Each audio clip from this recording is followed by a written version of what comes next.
कैसे हो बच्चा लोग? क्या हाल चाल?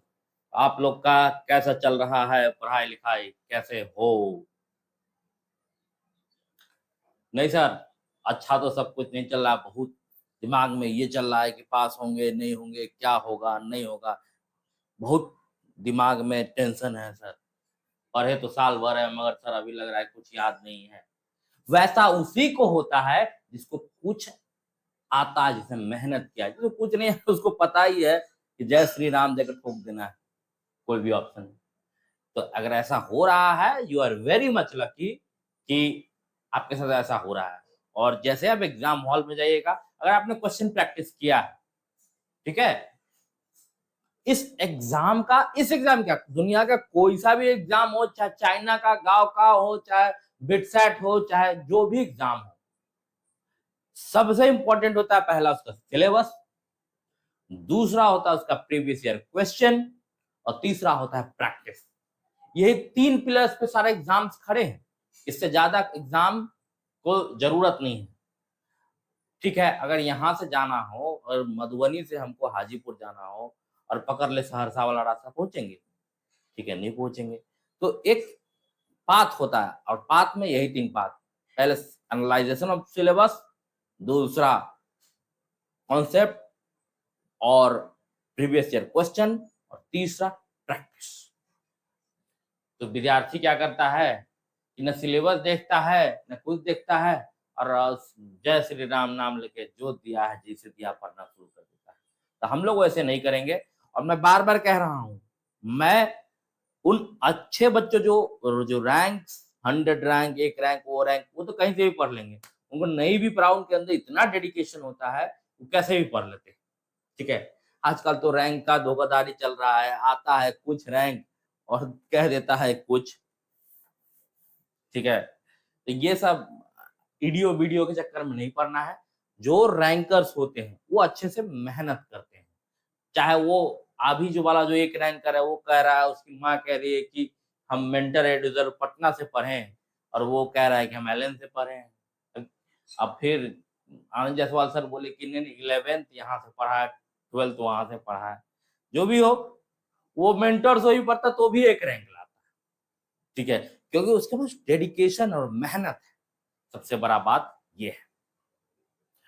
तो हम नॉर्मल बच्चों को पढ़ा रहे हैं कि टीचर जो हाई फाई मतलब पढ़ा के छोटे छोटे बात नहीं बताए, कॉन्सेप्ट नहीं बताए, और बच्चे को क्लियर कभी होता नहीं है। और हम लोग जो पढ़ाएंगे वो एकदम छोटा छोटा माइन्यूट माइन्यूट टर्म्स देखते हुए आगे चलेंगे। तो चलिए, तो आज जो हम लोग ने चैप्टर अभी तक खत्म कौन कौन कर लिया है? तो लिविंग वर्ल्ड, बायोलॉजिकल क्लासिफिकेशन। अब हम लोग देखने जा रहे हैं प्लांट किंगडम।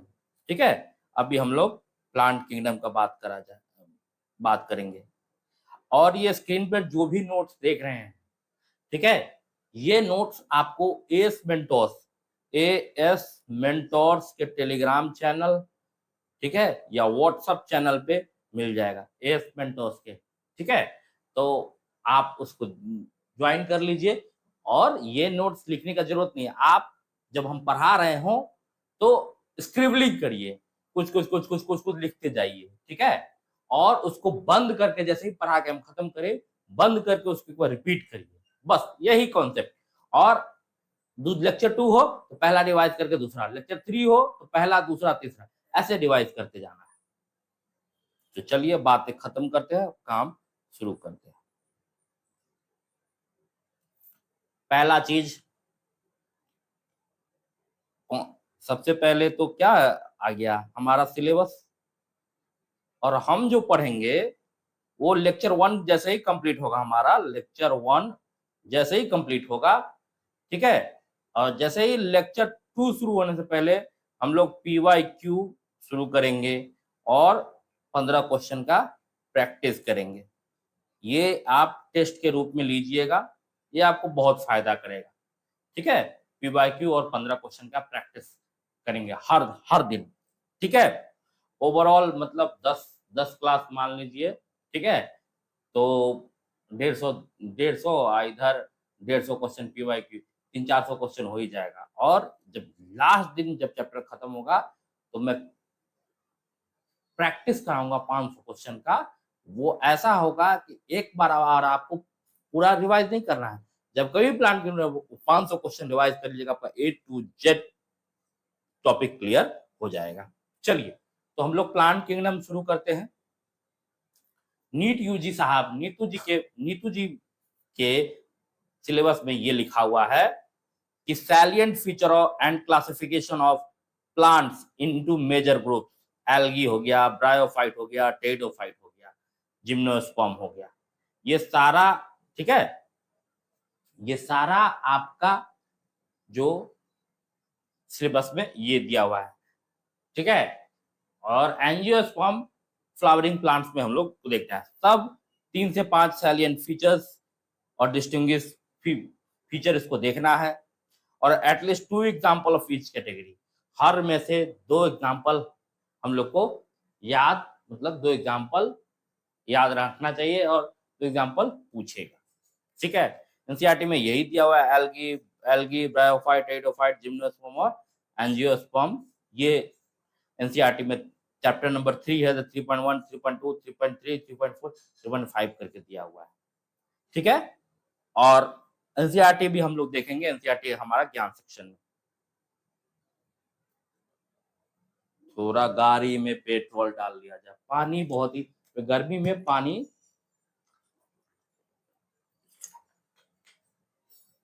बहुत ही ज्यादा जरूरी है। पानी अगर नहीं होगा तो वी विल नॉट सर्वाइव, क्योंकि हमारा जितना भी बॉडी में वाटर रहना बहुत ही जरूरत है। अब चैप्टर का लेआउट देखते हैं, कैसे कैसे हम देखेंगे आज के क्लास में। ये 3 चीजें, पहले इंट्रोडक्शन होगा, प्लांट क्या होता है, फिर उसका क्लासिफिकेशन हम लोग देखेंगे, कैसे क्लासिफिकेशन होता है, किया गया है, टैक्सोनॉमी का ब्रांच देखेंगे, फिर algae, bryophyte, pteridophyte, gymnosperm, angiosperm, alteration of generation practice करेंगे, क्वेश्चन नीट पीवाईक्यू 2010 से 2025, और क्वेश्चन प्रैक्टिस करीबन 500। ये 12 लेक्चर में कंप्लीट होगा। आज ये 3 होगा, दूसरा और तीसरा लेक्चर में एल्गी होगा, चौथा 5वां लेक्चर में ब्रायोफाइट होगा, छठा 7वां लेक्चर में टेरिडोफाइट होगा, 8वां 9वां लेक्चर में जिम्नोस्पर्म होगा, और 10वां 11वां 12वां में, ठीक है, ये एंजियोस्पर्म और अल्टरेशन ऑफ जनरेशन होगा। मैंने इतना क्लास इसलिए लिया है कि आप लोग को धीरे धीरे करके पढ़ाऊं, ठीक है, हर बार आना नहीं है। अभी मेरा क्लास मात्र 40 मिनट का होगा, 35 से 40 मिनट, इससे ज्यादा का नहीं होगा।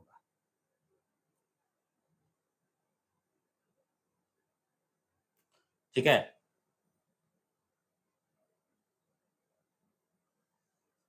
चलिए हम लोग प्लांट किंगडम की बात करते हैं। किसका बात करते हैं? प्लांट किंगडम का। प्लांट किंगडम सर, प्लांट तो मैंने देखा है, अब बताओ प्लांट कैसा होता है? सर प्लांट जो होता है ना सर, वो ग्रीन कलर का होता है, ठीक है, और उसमें सर ग्रीन कलर का पिगमेंट होता है, और वो फोटोसिंथेसिस करता है, ऑटोट्रॉप्स होता है। एकदम सही बच्चे, तुमने सही कहा। प्लांट जो होता है वो सबसे पहले यूकैरियोट होता है और क्लोरोफिल बियरिंग होता है। इसी क्लोरोफिल के वजह से उनका पिगमेंट, उनका कलर ग्रीन होता है, और due to this pigment they can absorb the sunlight directly, ठीक है। हम लोग डायरेक्टली सन से फूड नहीं बना सकते, वी आर बिकॉज ऑफ हेटेरोट्रॉप, हम लोग में क्लोरोफिल पिगमेंट है ही नहीं, हम लोग लाइट के एब्जॉर्ब करके उसे ग्लूकोज, उसे फूड नहीं बना सकते, उसे कार्बोहाइड्रेट नहीं बना सकते, ठीक है। तो ये हम लोग में दिक्कत है। हम लोग किसको खाते हैं? प्लांट को खाते हैं। तो क्लोरोफिल हो गया। और प्लांट कैसा होता है? ऑटोट्रॉप्स। ऑटोट्रॉप्स जानते ही हो तुम लोग कि अपना food, the process by which an organism prepares its own food, that is known as autotrophic nutrition। Sir सारे प्लांट क्या ऑटोट्रॉपिक होते हैं? नहीं, ऐसा नहीं है। कुछ प्लांट पार्शियली हेटेरोट्रॉप्स होते हैं। सर ये पार्शियली का मतलब नहीं समझ में आया, पार्शियली हेटेरोट्रॉप्स का मतलब क्या हुआ? ठीक है, और कुछ प्लांट पैरासिटिक भी होते हैं। सर इसका भी मतलब नहीं समझ में आया। प्लांट में जब क्लोरोफिल होगा तो पैरासिटिक क्यों होगा? ठीक है, देखिए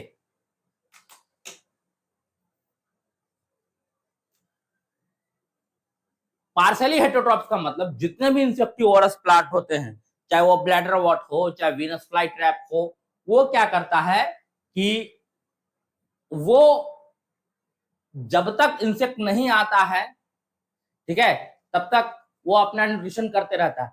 जैसे ही आया इंसेक्ट वो क्या करता है, उसको ट्रैप करता है, और उस समय क्या हुआ, वो दूसरे पे डिपेंड हो गया, इसीलिए उसको पार्शियली हेटेरोट्रॉप्स कहेंगे।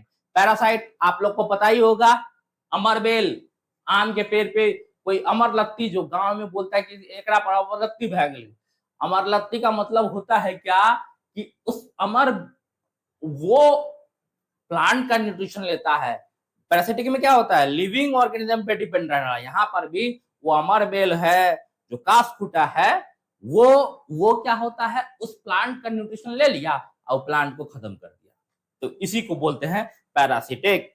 तो ये हो गया प्लांट का हम ओवरऑल इंट्रोडक्टरी पार्ट। अब आते हैं आगे।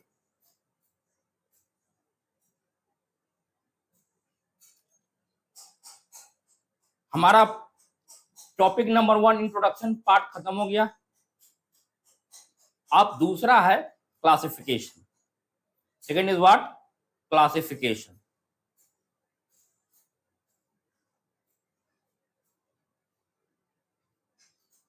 क्लासिफिकेशन की हम लोग बात करें तो 4 क्लासिफिकेशन हम लोग को देखना है। पहला आर्टिफिशियल, दूसरा नेचुरल, तीसरा फाइलोजेनेटिक, तीसरा फेंटिक। यहीं से हमारा क्वेश्चन प्रारंभ होता है। ये कभी नहीं पूछेगा नीट में कितने टाइप्स का क्लासिफिकेशन होता है। तो आर्टिफिशियल, नेचुरल, फाइलोजेनेटिक, फेंटिक चारों एनसीईआरटी में दिया हुआ है। मेरे बच्चे ध्यान दीजिएगा, ये चारों आपका क्लासिफिकेशन एनसीईआरटी में दिया गया है। एनसीईआरटी हमारा माई बाप सैया भैया सब है वही, ठीक है। तो चारों क्या दिया हुआ है, एनसीईआरटी में दिया हुआ है। तो एक एक करके डिस्कशन पे आते हैं, ठीक है, एक एक करके डिस्कशन में आते हैं। और पहला बात करते हैं आर्टिफिशियल का। हाँ सर, बात करिए सर आर्टिफिशियल का, ठीक है। आर्टिफिशियल, आर्टिफिशियल आर्टिफिशियल का क्या है कि इसमें क्या है कि कोई भी क्लासिफिकेशन लेंगे, अगर मान लो तुम्ही को कह दिया गया है कि इस क्लास में तुम बांटो, इस क्लास में 40 बच्चा है और उसको तुमको डिवाइड करना है, चाहे इस स्कूल में 40 बच्चा है उसको डिवाइड करना है कि वो अच्छे से पढ़ सके, तो तुम क्या करोगे कि नॉलेज के हिसाब से बांट दोगे। अच्छा हाँ, टेस्ट लेते क्लास 1 का, 2 का, 3 का, 4 का, चलो दिए टेस्ट, उसमें हाँ ये पास कर गया, इसको 1 में डालो, 2 में डालो, 3 में डालो, 4 में डालो। तो कोई भी वर्गीकरण का, कोई भी क्लासिफिकेशन का there have to be a basis, उसी बेसिस के अनुसार उसको हम लोग बांटते हैं, ठीक है। जब शादी के लड़की देखने जाते तो छाटते कैसे हो, आहा ये गोरी है तो इसको सिलेक्ट कर लिया जाए। तो उसी तरह सुंदरता का पैमाना गोरापन ऐसा नहीं है, ठीक है। ये सब दिमाग से निकाल देना चाहिए, ठीक है। तो मेरा हम जो समझाने का प्रयास करें कि कोई भी क्लासिफिकेशन का सबसे पहले बेसिस याद रखना है। तो सर आर्टिफिशियल का बेसिस क्या होगा, बताते हैं बच्चे। आर्टिफिशियल का बेसिस होगा मॉर्फोलॉजिकल कैरेक्टर्स, मॉर्फोलॉजिकल कैरेक्टर्स, सिर्फ एक वर्ड, और सारे नहीं, फ्यू, ठीक है। तो मॉर्फोलॉजिकल कैरेक्टर सर क्या हुआ, एक्सटर्नल अपीयरेंस प्लांट का, ठीक है। एक्सटर्नल अपीयरेंस, कोई प्लांट कहाँ उगता है, कलर कैसा है, लीफ का साइज कैसा है, नंबर कैसा है, शेप ऑफ ट्री कैसा है, ठीक है, तो स्टेम कैसा है, लीफ कैसा है, इसी बेस पे ओवरऑल मॉर्फोलॉजी नहीं लिखी, कोई एक एक कैरेक्टर लेके ही बांट दे सकता है, ठीक है। जैसे सबसे पहले एरिस्टोटल ने क्लासिफिकेशन किया, एरिस्टोटल ने मॉर्फोलॉजिकल कैरेक्टर लेके पहला बार क्लासिफिकेशन किया और उन्होंने 3 भाग में बांटा। पहला कौन? ट्रीज, दूसरा कौन? श्रब, तीसरा कौन? हर्ब। ये 3 भाग में बांटा, मैंगो ट्री, रोज प्लांट और स्पिनच। पालक, पालक खाना चाहिए, ठीक है। मैंगो का सीजन है, मैंगो तो तुम लोग भर भर के खा रहे होगे। हाँ सर, मैंगो का तो हम पूरा गर्दा छुड़ा देते हैं, एक बार में 5 किलो खा जाते हैं। ऐसा नहीं करना, गर्मी बहुत ज्यादा है। तो ट्रीज की बात कर लेते हैं हम लोग। ट्रीज का बुशी अपीयरेंस होगा, लंबा पूरा कैनोपी होगा, लार्ज कैनोपी होगा और वुडी स्टेम होगा, तो उसको ट्रीज बोल दिया। इसमें वुडी स्टेम नहीं होगा और इसमें तो साफ ही इसका कोई कैनोपी सबसे बड़ा इसका होगा, फिर इसका होगा, सबसे छोटा कैनोपी इसका होगा, कैनोपी कह लो, ठीक है इसका। तो ये बटा ट्री, सब्स और हर्ब्स में। तो ये पहला अटेम्प्ट था क्लासिफिकेशन का। आगे बात करा जाए, फिर आए थियोफ्रास्टस। कौन सा? रस्टस सर बोल दिए, थियोफ्रास्टस। इसको क्या कहते हैं? Father of botany, father of zoology किसको? एरिस्टोटल को। फादर ऑफ बायोलॉजी किसको? एरिस्टोटल को। अब एरिस्टोटल का स्टूडेंट था थियोफ्रास्टस। बोला गुरुजी आपने तो कुछ ना कुछ छोड़ दिया, तो इसका था स्टूडेंट थोड़ा खुरापात, ठीक है। तो सबसे पहले ट्रीज बोले थे एरिस्टोटल साहब, फिर श्रब बोले थे और फिर हर्ब बोले थे। अभी क्या किया, ये दोनों के बीच में एक डाल दिया अंडर श्रब, ये अंडर श्रब डाल दिया। इसका भी वही मॉर्फोलॉजिकल कैरेक्टर था, कैनोपी बेस था, ठीक है। उसको लगा कि इसके बीच में एक और हम लोग डाल दिया जाए, जैसे तुलसी प्लांट होता है, ठीक है। ये रोज, इससे थोड़ा ज्यादा इसका स्ट्रक्चर रहता है, थोड़ा ज्यादा स्टेम मोटा रहता है with respect to tulsi plant. और यहाँ स्पाइनस तो है ही सही अपना, और इधर मैंगो तो अपना है ही सही, आम आदमी। तो बात है, इस बात को समझ गए। तो यहां भी मॉर्फोलॉजी ही लिया गया और वहां भी मॉर्फोलॉजी ही लिया गया। Overall morphology is not considered in the artificial system of classification.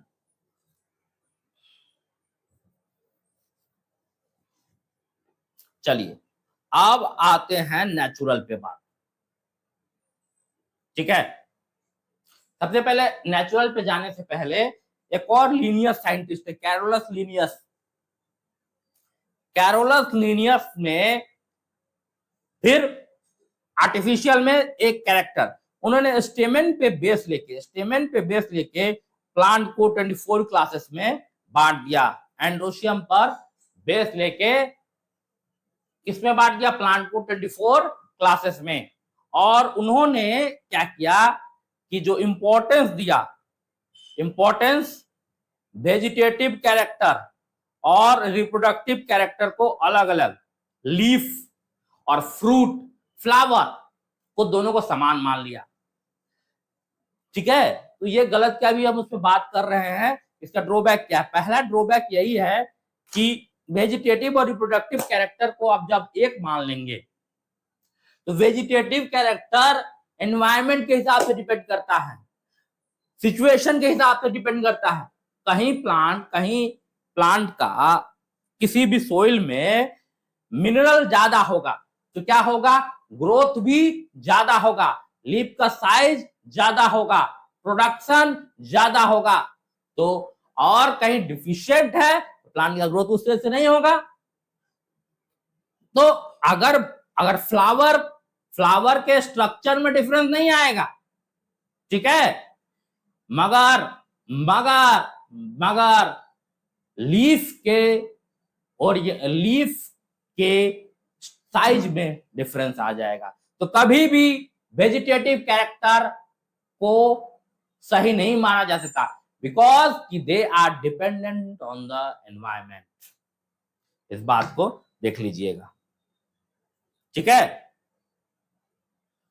बस यही मेन बात है कि इक्वल वेटेज नहीं देना चाहिए, ठीक है, और separated closely related species on the basis of character, मतलब कि जो बहुत ही क्लोजली स्पीशीज है उसको एक कैरेक्टर लेते हुए उन्होंने अलग अलग कर दिया। तो यही हो गया आर्टिफिशियल सिस्टम का ड्रॉबैक। पहला, वेजिटेटिव कैरेक्टर और रिप्रोडक्टिव कैरेक्टर को इक्वल इंपॉर्टेंस दे दिया। दूसरा कि क्लोजली रिलेटेड स्पीशीज को भी अलग अलग कर दिया on taking of the few characters, ठीक है।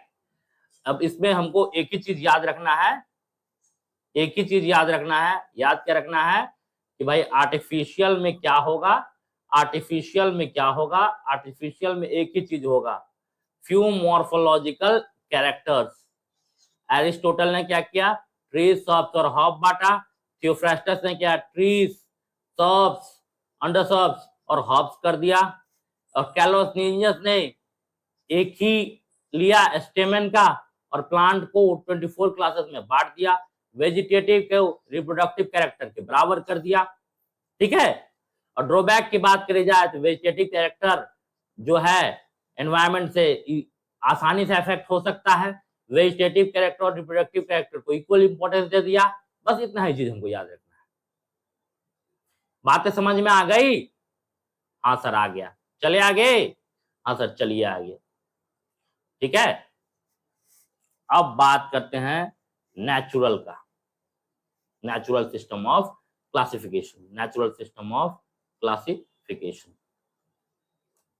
नेचुरल की बात करी जाए तो इसमें ग्रोस मॉर्फोलॉजिकल कैरेक्टर लेते हैं, रूट लिए, स्टेम लिए, लीफ लिए, फ्लावर लिए, फ्रूट लिए, overall morphology in this scene, overall morphology इस पिक्चर में आएगा, ठीक है।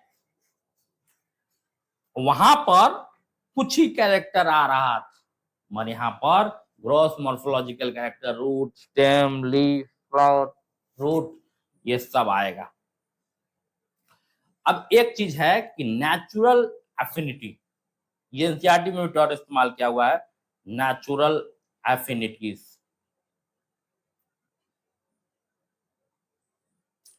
ठीक है। मतलब नेचुरल एफिनिटी का मतलब क्या है, नेचुरली एक दूसरे से कितना लगाव है, कितना सिमिलैरिटी है, ठीक है। अगर यही मैंगो और नीम प्लांट का कंपेयर किया जाए और मैंगो और फ्लावर रोज को कंपेयर किया जाए तो एफिनिटी किसमें ज्यादा होगा? सर मैंगो बड़ा बड़ा दिखता है, नीम भी कुछ उसी तरह दिखता है, दोनों का लार्ज साइज कैनोपी है, मगर रोज का बात करें तो छोटा छोटा छोटा छोटा होता है सर। तो एफिनिटी, सिमिलैरिटी है किसमें ज्यादा? सर तो मैंगो और नीम में है, उसी को बोलते हैं नेचुरल एफिनिटीज अमंग ऑर्गेनिज्म। इस चीज को भी कंसिडरेशन में रखा गया, ठीक है। और इंटरनल फीचर भी, एनाटॉमी हो गया, एम्ब्रियोलॉजी हो गया और फाइटोकेमिस्ट्री हो गया, ये सब भी ध्यान में रखा गया इस चीजों को। मगर इसका सबसे बड़ा, सबसे बेसिस क्या है? तो gross morphological character, root, stem, leaf, flower, fruit, ये सबको देखा गया। Overall morphology is considered and also the internal feature have come into the picture by seeing the anatomy, embryology and phytochemistry, ठीक है। Gross morphological character. अब बात करा जाए क्लासिफिकेशन का, तो सबसे पहले जॉर्ज बेंथम एंड हुकर साहब ने क्लासिफिकेशन किया। इन्होंने क्या किया, इन्होंने 3 क्लासेस में बांटा, डाइकोटिलेडनी, जिम्नोस्पर्म और मोनोकोटिलेडनी, ठीक है। और डिवीजन का नाम दिया स्पर्मेटोफाइटा। 3 भाग में इन्होंने बांटा।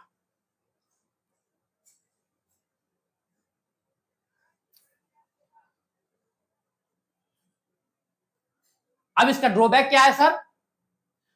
तो सब चीज तो कंसीडर किया, इंटरनल स्ट्रक्चर भी कंसीडर किया, ग्रॉस मॉर्फोलॉजी भी कंसीडर किया, मगर कोई इवोल्यूशनरी रिलेशनशिप का चर्चा नहीं है, कोई इवोल्यूशनरी रिलेशनशिप का चर्चा नहीं है। तो उसी में पिक्चर में आता है हमारा कौन? फाइलोजेनेटिक।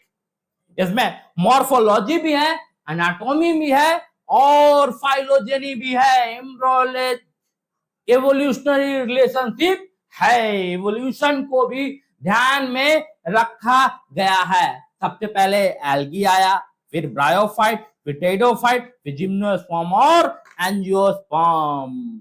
तो सर आर्टिफिशियल में मॉर्फोलॉजी, नेचुरल में gross morphological character and also the internal structure, phylogenetic में मॉर्फोलॉजी, एनाटॉमी और फाइलोजेनी तीनों कंसीडर किया गया। तो सबसे बेस्ट, सबसे अच्छा कौन है बच्चे? सबसे अच्छा कौन है? तो सर फाइलोजेनेटिक सबसे अच्छा। उसमें मॉर्फोलॉजी भी है, एनाटॉमी भी है और फाइलोजेनी भी है। तो सबसे अच्छा यही है। हाँ मेरे बच्चे, सबसे अच्छा फाइलोजेनेटिक है।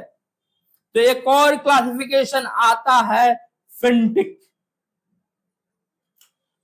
फिंटिक, अब उसमें क्या किया गया, ये थोड़ा ट्रिकी है। फिंटिक सिस्टम ऑफ क्लासिफिकेशन, इसमें इसको न्यूमेरिकल क्लासिफिकेशन कहते हैं। अब इसमें क्या हुआ कि सिमिलैरिटी और डिसिमिलैरिटी के बेस पे बांटा गया और कैरेक्टर्स को कोड दिए गए, कंप्यूटर का इस्तेमाल किया गया। मतलब हाइट को कोई कोड दे दिया, लेंथ को कोई कोड दे दिया, रूट के स्ट्रक्चर को कोई और कोड दे दिया, फ्रूट को एक कोई और जितने भी ऑब्जर्वेबल कैरेक्टर है, ठीक है, और उसको कोड देके कंप्यूटर से किया गया।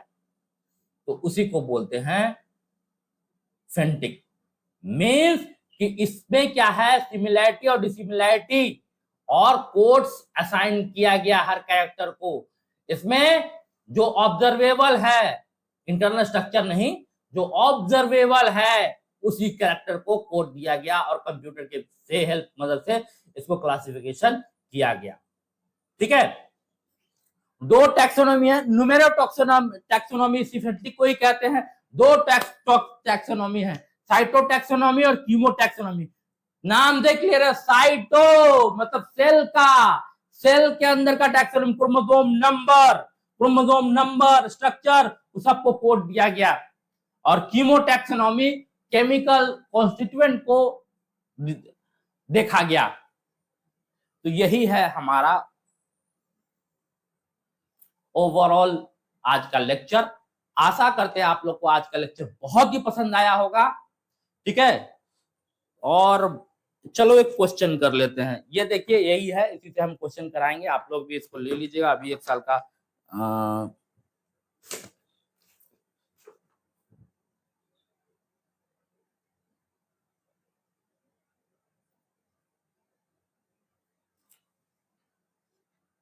चलो ये क्वेश्चन है कि फाइलोजेनेटिक क्लासिफिकेशन किस पे बेस्ड है? पहला ऑप्शन है आपका मॉर्फोलॉजिकल कैरेक्टर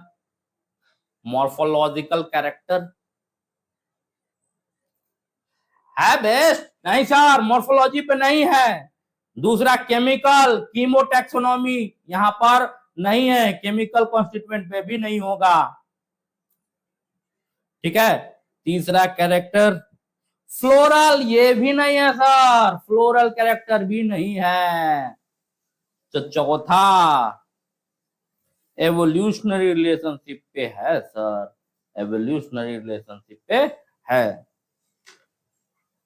तो ऐसे ही क्वेश्चन हम लोग कल करेंगे।